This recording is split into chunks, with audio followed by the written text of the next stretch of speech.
protocol. She has not yet received an answer.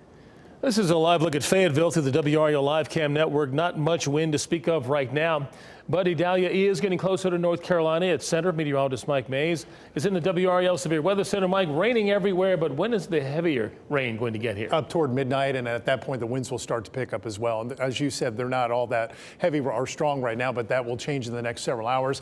Apex coming down. The rain is wet the roads there. You can see the rain coming down in our Sanford cam, Clinton cam as well. In Fayetteville, we've got you covered with the WRAL Fayetteville newsroom. They're on Hay Street, needing the umbrellas. The sidewalks are wet. It is going to be a wet evening if you're out and about. Here is a look at the live dual Doppler 5000 radar. We got the first tornado warning of the evening for Brunswick County. That's until 6:45. It's moving northwest at about 15. It's a radar indicated tornado.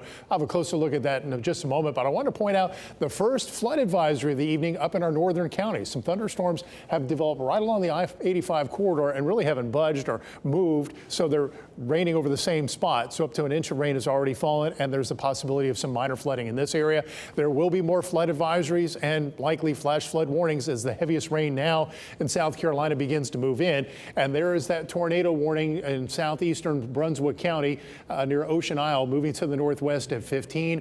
And as I mentioned at the top of the newscast, this whole region here likely to have more tornado warnings with the advance of Tropical Storm Idalia. We also have our flood watch into effect through Thursday, with 2 to 5 inches of rain possible roughly from Wake County south to Fayetteville and Wilmington. But it's Fayetteville, Goldsboro, and south toward the coast and toward Morehead City that has that 5 to 7 inch potential for some rainfall. And here's the worst of Idalia right now on the radar. You see the flash flood warnings from Columbia all the way down to Statesboro, Georgia, and all this heavy rain will be rotating on in. And there's the storm tracker. Amy Wilmoth is heading to Myrtle Beach, and this heavy rain will advance into the area, so we're likely to see flash flood warnings into the night.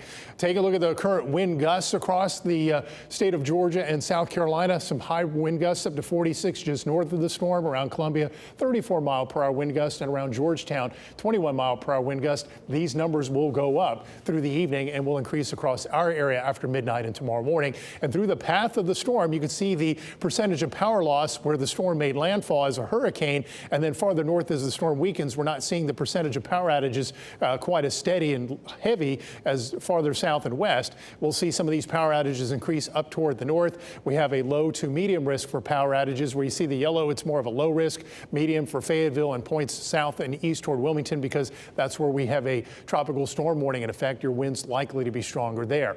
And don't forget, you want to keep your devices charged up. Make sure you have that done. Watch out for some power outages overnight. Have the WRAL weather app downloaded. And if you have any very light, loose articles in your yard, you want to secure them, especially in our southern counties where the winds will be stronger. By daybreak, lows should be in the 60s, and then tomorrow it's morning rain, then afternoon sunshine. Humidity will actually drop in the afternoon behind the system. Drier air will be pulled in. Dew points will fall into the 50s, and it will be comfortable in the days ahead, especially in the mornings for Friday and Saturday. We expect our morning low of 58 Friday, 59 Saturday, 82 Friday, 84 on Saturday, and your Labor Day holiday weekend looking very nice and dry. Now, we'll be here through the evening monitoring the storm with evening updates, so you stay with us here on WRAL. All right, Mike, thank you. And a reminder to our viewers, we will have team coverage of Tropical Storm Idalia and its effects on North Carolina.